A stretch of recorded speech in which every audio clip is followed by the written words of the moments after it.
as we dance.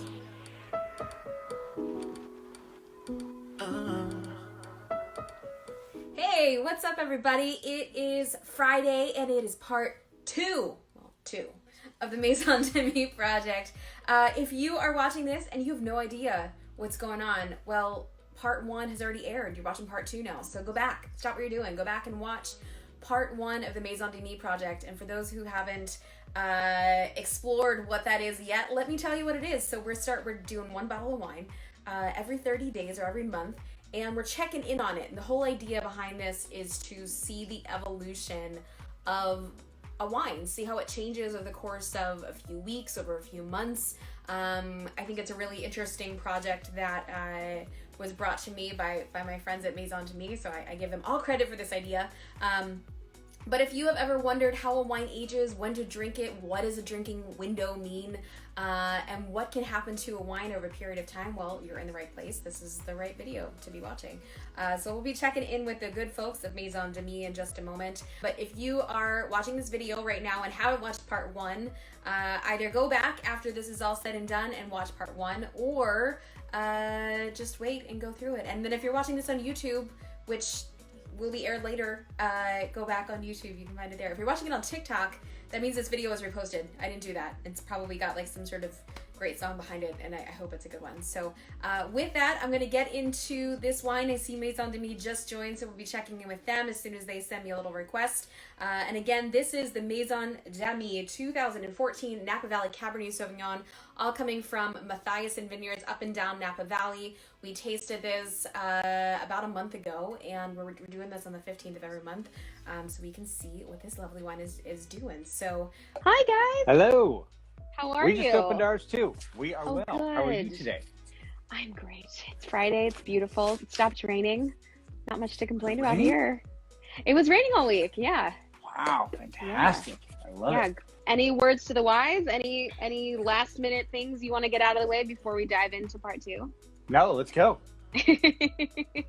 Cool. I'm really excited. So just so everyone's on the same page, I'm using the same glass. I opened, it has the same amount of air. We just both opened these wines, so that has not been decanted, which is, I think, a really, really important part of this experiment is we keep these variables the same all the way throughout. I tried to have a very low impact diet today, so not too much, not too many spicy foods. I tried to keep it mostly the same because your palate will change a little bit with what you've had during the day. So yes, your breakfast can affect what your wine will taste like even at night. Absolutely. Yeah. I'm actually waiting on a meatloaf sandwich until after we're done. Ooh. Okay, well, I will not delay any longer. No, that's fine. Yeah, I'm already finding this to be jumping out of the glass more than it was before. The fruit seems like it's moving in a direction that seems a little more developed. So where we were having those big, bright, high-toned, kind of bouncy aromatics, I'm sensing a little bit of like darkness, a little bit more of a crushed sensibility versus like a bouncy sensibility. I completely agree. I feel like it is aromatically, it is in a fantastic place today. I agree. In the palate, it's definitely a bit restrained. I don't know if it's just that my fridge is a little cold, but it's definitely pulled back. But I'm curious to see what happens over the next 20 minutes, half an hour. Yeah, I agree. It's really interesting because I think that separation between church and state was there before. So the separation between the nose and the palate was like this much. I felt like there was a little bit of a differentiation. And today it feels even wider. Like the aromatics have moved this way, and the palate is kind of like on a very on a lower degree slope. So it does, they don't move in tandem with each other, or at least parallel. So they're kind of like this right now, because the palate is a little bit more restrained. Although I will say, more of those savory notes are starting to creep in there. Totally. How interesting. It's showing off more of its Cabernet Sauvignon side today. And I really feel that aromatically today, the Vert Vineyard or Bengier Vineyard is really what's popping out of this wine with that savory, as well as tannin today, sagey eucalyptus thing. But Yeah. the texture to me seems to very much be the Coombsville fruit. Oh, interesting. That very polished, very fine grit sandpaper. Hmm. That's definitely Coombsville. I also find that to be slightly indicative of the 14 vintages across the board. I find that the Absolutely. tannic structure is like it's not a 13 in which the tannins are kind of like soft and plushy, and it Yes, doesn't feel so rigid like an 11 or a 12. They're like yes. kind of silky, but they're there, and there's like a little bit of a grip to them, but not a lot. And I think this is showing like a 14 today.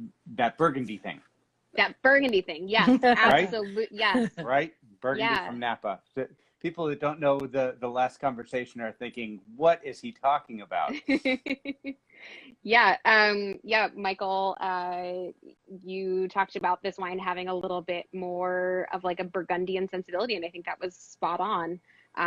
More of that like, poppy, high-toned power, but like softness underneath of it. I think Burgundy was a really wonderful way to describe that. Well, Yeah, thank you. good. You haven't tasted this in between, right? There is No, a actually, I full think that 30. was the last time that I pulled a cork on this. So it's very interesting to see it today, and Yeah. I feel like it's starting to come. It's starting to evolve already. So Yeah. it's interesting. Isn't that interesting? I think, I wasn't really sure after 30 days. I was like, is this going to be enough time for this wine to have done anything? And I think the answer is 100% yes. This wine has changed dramatically. I'm really excited to watch both of these videos back to back now, Right. and see like really what the differences were, because I tried not to go back and let myself be swayed by what I had tasted before. Right. Because I was like, oh, do I need to watch the video again to see like what's changed? And I kind of remembered where it was before, and I was like, let me just like taste this wine, smell this wine, see what's going on, and just kind of live in the moment today, and then we can go back and check our notes. And it's always nice to come with a kind of fresh perspective to it, right? Totally. It's interesting, even in the last few minutes of this wine just kind of opening up, some of those higher tones are starting to come back out again. So that crushed fruit is starting to like, feels like it's pushing off to the side, and now you're getting the bouncy, like more angular stuff in the center now. Yeah. And it definitely has that petrichor, that wet pavement thing going on in spades today, which I think was really a hallmark for the 13. Really had that, and I've caught glimpses of that from this, but it hasn't evolved quite to this point. So, and mind you, our traditional practice is 2 years in barrel, 2 years in bottle. Obviously, this one has had a little more bottle age just by just having it around, but Sure. That's our normal protocol for most of our wines. So it's nice to see actually how it's come to a completely different evolution of when we would release it from the standpoint of going to market and selling it, restaurants or to the public. Even for us, it's interesting because we have a whole other year of bottle age on it. That's information for us to gather for how we move forward when making wine. I remember your question last time we spoke was like, what has changed as we've started making wine on how we perceived making wine. And this would be one of those things for, I think, going forward for us for sure is a little more bottle age something that we want to consider? How much more does it change? And it's definitely something that if we can do it, I think I haven't opened a 13 in a while, but I'd be curious to see where that is at as well. Yeah. And certainly time is not going to hurt these. Yeah. No. Definitely meant to age.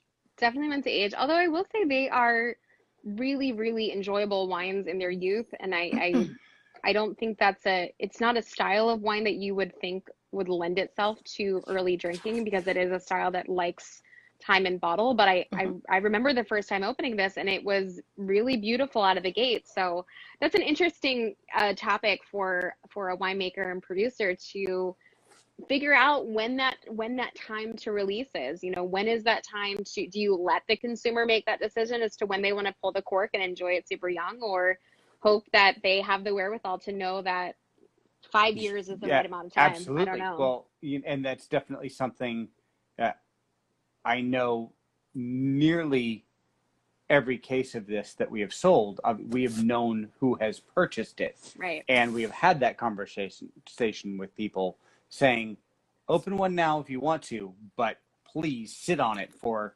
at least a year or a couple of years, preferably. And then obviously economics comes into it. I mean, you have to sell the wine to be able to pay for your next bottling or pay for the next, several tons of grapes or whatever it is. So yeah. It's so this wine is evolving rapidly. Just even right now, I keep going back to it, and like all of the things that we talked about in the first 5 minutes of this live stream is now kind of departed, and now it's getting back. I feel like it keeps trying to go back to like a muscle memory.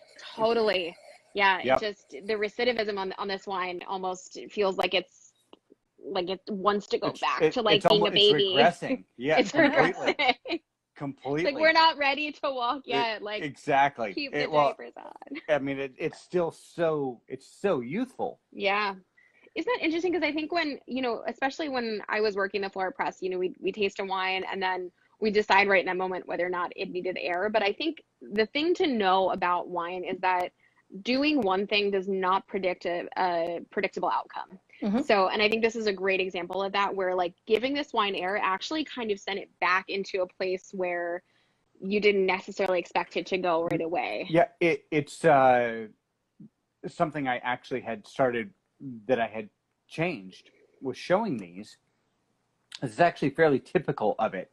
I used to always open the wines the night before, check them, and then put the cork back in it. And then I'd throw them in the fridge, and then they'd be at the right temperature in my bag by the time I got out to show the wines.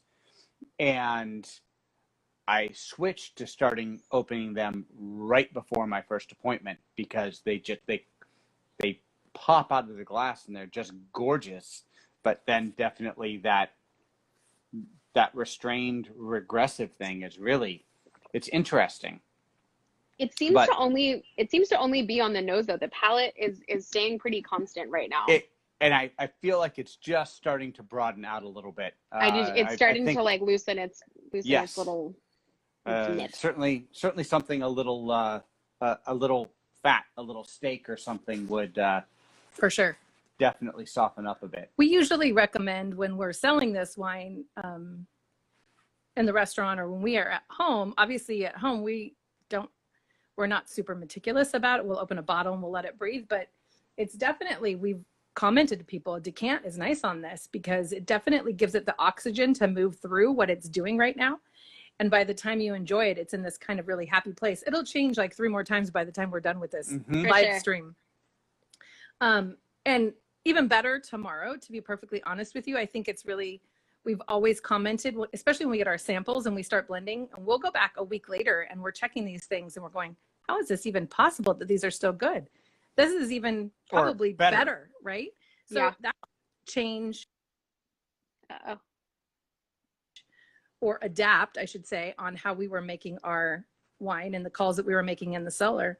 I think a really interesting thing too is what you mentioned earlier is Coravin is a really interesting spot for something like what you're talking about. We can now check the wine through a Coravin, not have to open the bottle and see if it's something that we want to do. Let the wine breathe in the glass for an hour and see, okay, is that something we want to drink tonight? Or I think that's added a really interesting kind of dimension to wine drinking, especially with wines that are meant to age, right? You can go back and check it and see, is this something I should be looking at drinking right now? Yeah, that has changed the game. And it's interesting because when I went to grab the wine today, I was like, I wonder what it would be like to do this experiment with a Coravin and see how much it would change, right? Like, yeah, I wonder how much that would change. And I was actually thinking maybe next time I would Coravin a bottle at the same time as I open to see if there's any difference.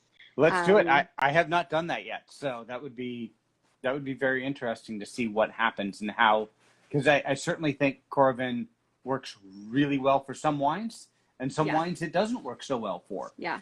So I'd be curious to see what happens with this. Yeah, I mean, it's a nice sturdy cork. I don't think that I think most of the variability with the Coravin has to do with the actual cork, although they're interesting. Okay. That's what they've said is mostly it has less to do with the wine and more to do with the cork, meaning if it's an older cork, obviously it's not going to perform quite as well. because you start to have that dried out Sure. situation where there's potentially more oxidant exchange than you would have normally had. And then Corvin has also come out with another, I think it's called the Corvin Pivot. maybe it's not fully released yet, where you can actually pull the cork off of the wine and then immediately replace it. And they have like little stoppers for it. We were doing like a test run at Press with it, so that was really interesting. But for somewhere like Mastro's, it would be interesting for a BCG program. Absolutely, it would be. Yeah. Now I want to go back again. Now I feel like it's going back again. Do you feel it? I feel like yeah. And now that it still has that wet pavement thing, but there's more of the violet coming out now. Yeah. And then just to go back a little bit, the thing that we were getting on the nose was more of when we think of it, was the same fruits that we've been getting, right? These big, bright, red, purpley fruits, a little bit of floral, and what's shifting is the quality of these things. So last time we tasted and right now, or maybe 5 minutes ago, we were getting this quality of fruit that was really fresh, and it was kind of crunchy, bouncy. Think of like going through a garden and just plucking this fruit off the vine, and that's the quality fruit you're getting. In the early, and then right now, we're getting this sort of like macerated, like you maybe left it sit on the counter for a few minutes. You kind of crushed it. We haven't cooked it yet. It's not getting to like a stewed or a compote. But it's definitely in that ripe and macerated stage. I mean, it's funny. It reminds me of the summerberry pudding. Have you ever had this dessert? Summerberry pudding? No, it's like a trifle?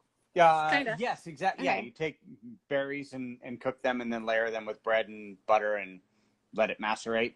And it's starting to have that fresh fruit, but not quite cooked, but in that kind of vein development. And definitely, kind of the theme of our wines is acid is still present. It's definitely juicy still and nice high tone acid that it's just a footprint of what we like to have in our wine. It will always be there consciously, right? Well, and that's the funny thing. And it's something that Steve and I kind of joke about.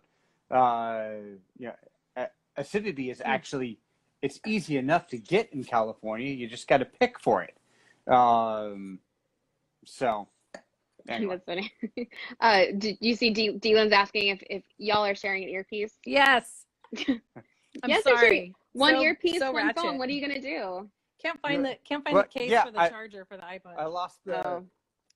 It's in a pocket or a sweater somewhere. So I have a question for you. How much do you apply fruit day, root day to when you're tasting wines, or do you? Because I know it's a lot of people have that conversation where they either buy into it or they don't. We definitely live by fruit root. Today's a flower day. Oh, interesting. And I kind of want to just throw those notes in as we go through these tastings, because the next day we taste, I believe, is going to be a flower day as well. Okay. And I'd be curious to see how the wine changes to those notes if you play by those rules. Yeah, and what Alicia's speaking to is the biodynamic tasting calendar. So it's essentially you've got fruit, flower, and root day, and I think maybe a few in between there. But essentially, they're days that, according to this calendar, will say whether or not essentially a wine is going to how a wine is going to present, not in a bad or a good way, but generally you don't want to taste on a root day because it doesn't show the fruit or the flower. It's a super elementary way of putting it, but interesting. Do you remember what the day was that we tasted last time? I tried to look and I didn't remember the actual date of when we tasted. I think it was a no day. But it's really interesting because we actually like our wine better on a root day. Interesting. Personally. I've heard that before. Yeah. Where the complete opposite, like the big Napa cabs, we also like on a no day, because it kind of makes sense. Subdues. It tends to subdue them a little bit. But we believe in that concept, so we look for those nuances, and we'll obviously taste the wine and kind of vibe what's going on with the wine, and then we'll be like, oh, I wonder if it's a root day, or I wonder, and then we'll go to our phones and check. And it is one of those things that knowing the wine from its infancy, from crush, yeah, to when we pulling the cork now, it's definitely something we both recognize and can go, oh, it's a fruit day, it's a root day, it's a leaf day, whatever. Even in food, it's really weird. Like we will go somewhere to like our favorite taco stand and we'll be like, oh my God, the food is just amazing today. Is this just tasting amazing? Could we just be in the mood for this? Do you think maybe we're just totally in the mood for tacos today? And then we'll both go like, I bet it's a fruit day. And we'll pull open the phone and 99.9% of the time it's that. And that's something that we thought would be interesting in doing this project is you have mentioned, is it bottle age? Is it fruit root days? Is it what changes that when you pull the bottle one day and you go, oh my God, that's the best thing I've ever had. And the next time you taste it, you go, what happened? This isn't what I remember. And that was kind of what spurred on this whole concept of a project for us and kind of the infancy that we started in and learning how this wine grew. It was really an interesting idea. Yeah. To answer your question, Jarvis, there is an app called When Wine.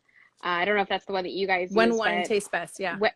And it's an app that literally like you pull it up and it'll like spin a little wheel and it's like, yes, this wine is going to taste good today, and it'll show you where it is in the spectrum, and it changes even according to the hour of the day. So it's not even just the day of based on the that you're tasting gravitational pull of the moon. Exactly. Yeah. So yeah, I think like if you're someone that that subscribes to biodynamics and the biodynamic calendar, obviously that is going to be something to pay attention to.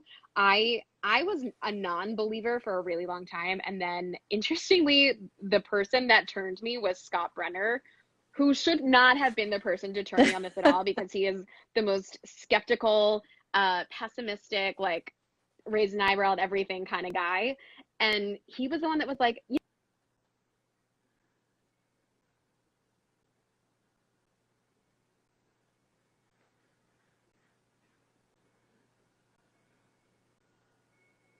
A root day. And it was interesting to sort of pay attention to it.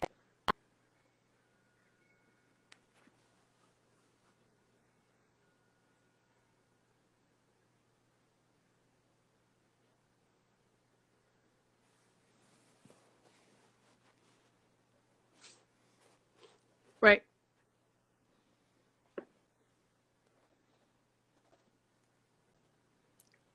Sure. Totally.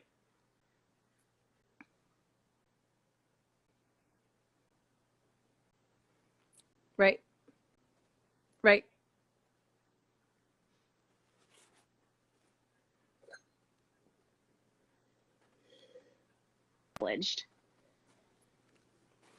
Super interesting stuff. That is a whole other like I was we need to get like Steve on here and some other like people who know about this stuff, because I am the least expert in this, even less so than sake yesterday.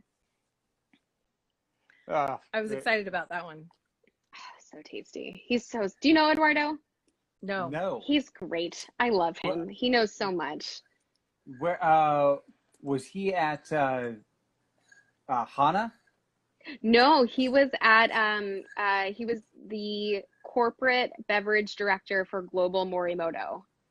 So he was based in Napa, but he ran beverage for all of the Morimotos. And he's born in Mexico. Has lived here in California and the United States for quite some time. But yeah, he left there a few years ago. He actually works for Wine Access now. And he's like a full-time sake guy. So he is like, you need to know anything about sake, that's your man. He knows so much about that. I'm a fan. Yeah, me too. What do you think of the wine now? What's it doing? I think it's found a happy place. It hasn't seemed to like move or anything. It's kind of I feel like it has a little bit of both. It has a little bit of that like slightly not bruised fruit, but like fruit that's been sitting and it's a little bit high toned as well. It's interesting. I find the acidity to be more integrated than it was last time as well. I feel like the wine is a little bit more complete. And the black fruits are definitely starting to show a bit more than the red fruits, and it's starting to have that blackberry plum skin thing that I would definitely associate with Cabernet Sauvignon, especially Cabernet Sauvignon from Napa. Brambleberry. So yeah, plum skin's a spot on assessment. Just going to take some time. it's going to take some time. It's one of the things wine, that, yeah. No, go ahead. no, go ahead. Mm-mm. We were just going to say that some of the nose characteristics definitely are coming from that Bengier vineyard that we talk about. A little bit of patchouli, a little bit of bergamot. There's definitely the violets, some of the herbaceousness we really get out of that vineyard that's bordered by the redwood trees and kind of the last to ripen for us. And it's just fantastic. And it always just shows itself in the nose before anything else. And I feel like the Rutherford and the Coombsville fruit are kind of what are the outside of the structure that kind of put it all together. The trifecta that we were talking about. The Cab Franc definitely gives it a little backbone for sure. But I almost feel there's like only this is what 7%, right? 7%. Yeah. And I feel like the Cabernet Franc is really in the background today, where I feel like a lot of the time it's a little bit more forefront. Yeah, sorry about that. I'm gonna drag her around by the earphones. So ratchet, but whatever. Here we are. Transparency at its finest. Yeah, right? exactly. That's why we do it this way, because it's, we're living in the moment. It's a whole thing. Right. My little AirPods have like failed me so hard. I only get like 45 minutes to an hour on these things now. I have to get new ones. I went on Apple support and they're like, we can get you a new battery for like $153. I was like, I can get a new pair for that much. Why would I get it? Right. Yeah. Apple, get it together. Yeah. Anyway, Come on. Interesting. So I think some of the takeaways for me today, aromatically, definitely pushing into something deeper. But again, that it seems to me that the wine wants to stay young. It feels like maybe a Real Housewife or something. It's like holding on to its youth. The palate developing at a different rate to the nose. So, the palate still very tight, a little leaner, but, developed in the sense that it's leading with these darker fruits and more savory undertones, and a little lighter and brighter. It's tightly knit. But those tannins are fine. They're sandy. Like we talked about, it's that 14 vintage. Also the vineyard sort of lending itself to some of those characteristics, but, a wine that I think is a little less of that light bright, and starting to move into like savory undertones. So I think it's really, really exciting. Texturally, pretty soft today, and acid very integrated. The wine is medium bodied today. It feels like it doesn't feel like it's pushing into like something that's super mouth coating either. It's definitely light on its feet. That was the first thing I thought when I poured a glass today. I went, oh wow, it's definitely not a characteristic of our wine in general. I don't think I've ever described ours as full bodied in the mouth. This definitely has always been a little bit lighter palate wise. I think maybe, if anything, our 15 or the Rutherford might just dip a toe into that pond, but definitely across the board, it's always been a little bit of a lighter bodied product. I mean, even so much that you can see through it, like it's very, it definitely has some slight tear staining, like little tiny bits of tear staining, but looking through the glass, it's definitely a little lighter than most Cabernets would be, and a little more of a ruby garnet color than plum or blue or dark. Yeah, and with that, color is something I have literally never been worried about with wine. I want the aromatics, I want the flavor, and I've definitely had some conversations with people that say, if the wine was darker in color, you would sell more of it. And, really? I feel like those aren't your people. Couple, right? No, maybe not your tribe. Absolutely. Find your tribe is exactly right. But it's been an interesting comment, and especially starting out 6-7 years ago on the other project, used to pour people our Grenache, and people would say, "Oh, is this your rosé?" And I go, "No, this is the red wine." So we've definitely come a long way in a very short time. That's so funny. Well, I think it's one of those things that I think, people sort of latch onto when you're starting to maybe first learn about wine, is things like color or, you know, looking at the legs. And it's one of those sound bites that I think is easily echoed and reverberated throughout the consumer base. So, you know, understandable to you know, if you don't really know anything about wine, color is an easy thing to attach to. Everybody can identify colors and tell you whether it's deep or not deep. And I think people are willing to talk about that more than they're willing to talk about how it smells or how it tastes. We're not very comfortable with our own palates and noses these days. Completely. And it's so funny because for me, it's so much, I find it so much easier to describe the texture and the profile of acidity or where the tannin is at, almost better than saying what my version of purple is. Yeah. So I just re-poured myself a little bit, so I'm getting more of the things that I was getting when we first poured it in glass, which is always, if you are trying to go back and figure out, as you pour more wine in your glass, obviously the wine is going to go back in time a little bit to where it was before. And I was looking at some of the original footage and from what was that, like a year ago, and my sister's on here now. You'll appreciate this because there is a time of the year that our dad used to mulch the yard. It was one day a year, and it wasn't one day. It was like the mulch would be delivered and then it would be spread out because he refused to hire anybody for. My dad's probably here too. Hi, Dad. He's probably really mad at me right now. Our dads know each other. He'd get this huge thing. He wouldn't hire anybody to help him.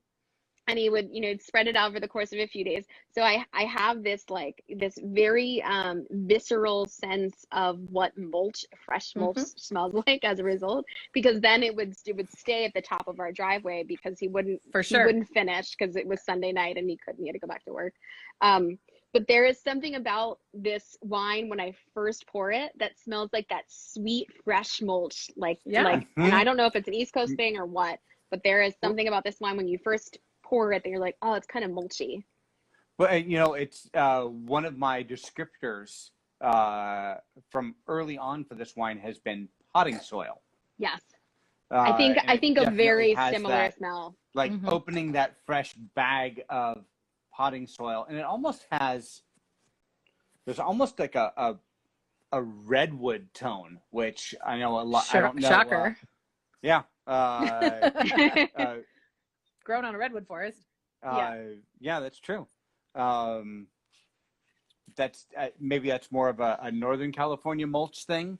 Yeah. But definitely lots of redwood in NorCal. That's for sure. One of the things that I would love to point out about our wine, and this was something very specific for me as a consumer, I hate hot wine. I hate it personally. I don't want to drink hot wine, like where the alcohol sticks out, or the temperature. Yes, okay. The alcohol, because it's distracting to me. I am so focused on the burn in my throat and not the fruit or the tertiary or the forest floor flavors or breaking down the wine. I'm just sitting here thinking, oh my God, this is just hot. My throat's on fire and I'm uncomfortable. One of the things that when we are picking, obviously everything needs to be in balance for us, but I'm really proud to say that our wine doesn't show that.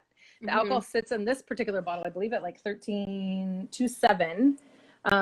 You get the flavors of a wine that's got a lot of alcohol in it. It's full flavored. It's got juiciness. It's got ripeness. It's got acid, but it's an enjoyable glass of wine that you can drink with or without food. And you don't find yourself distracted by this burn in the back of your throat that is, for me, displeasing. And you don't have to wait for it to blow off or, you know, something like that. So I find that it's really interesting. I don't see that today in this wine. And I very rarely, there's a once in a blue moon where I'll taste the wine and be like, why is it hot today? And I'm really mad about it, but it's not often.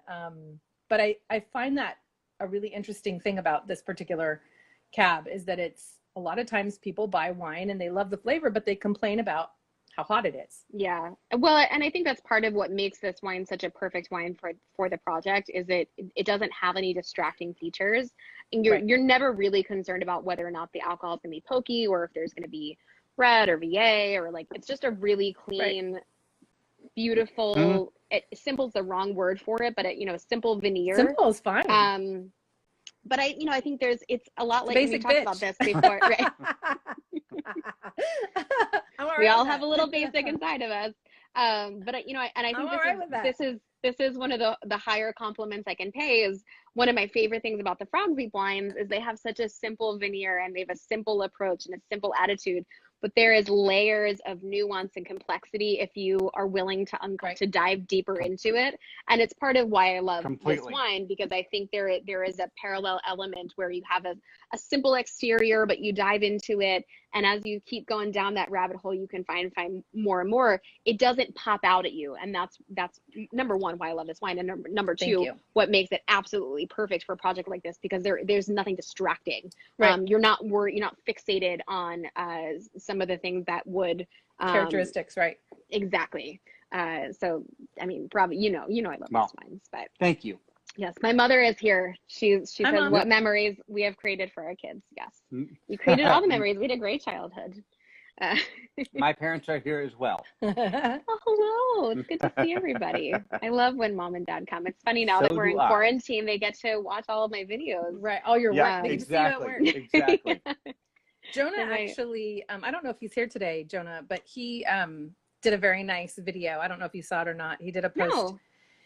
He had ordered the wine based on our last feed that we had done, and ordered the 3-pack and received the wine and did a little post about restaurants, and was drinking a bottle of the wine and was very complimentary and very kind about our red wine cab blend, the Cab Franc blend.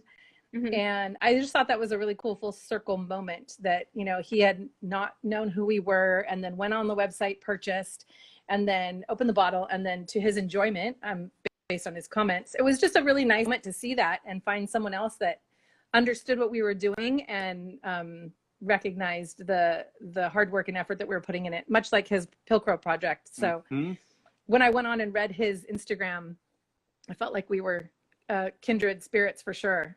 I have to find a bottle of it so I can try it. Absolutely kindred spirits. Those you and Jonah and Sarah are like 4 peas in a pod, if there is such thing. So and he has a pizza oven, so we'll have to. Yeah, exactly. He does, and he's not afraid to use it. That's well, awesome. I can put some dough into that. Good. Well, the wine is evolving nicely. I look forward to seeing if it is going to continue down this rabbit hole, or if it's just going to stay put next month, and then based on what happens next month, we'll figure out what happens after that. Another couple hours, it's going to be in its spot. Yeah, we'll see. Certainly tomorrow it will be. Tomorrow with some spaghetti. Always fabulous to talk to you. Likewise. Thank you so much for doing this, and for those who maybe you haven't seen part 1 or are new to me or to Maison, to me, Michael and Alicia, we're tasting the 2014 Napa Valley Cabernet, which is available on their website. These wines are very reasonably priced, so if you would like to play along with us, I encourage you to buy these wines and try them and enjoy them the way that we are, and store them in your cellar because they're super fun. It's a very, very small production, and we like to support our friends and small producers. So thank you guys so much, and thank you for allowing me to do this. We're actually still doing the wholesale pricing. Great.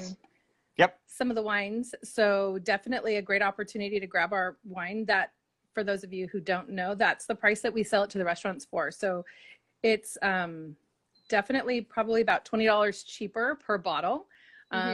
Shipping in California is not too bad, and we'll ship happily GSO or refrigerated truck. So if, like Amanda said, if you guys want to play along and see how this wine changes from today to when you have it in your hands, we're happy to do that for you for sure. We have plenty. Happy to get it out.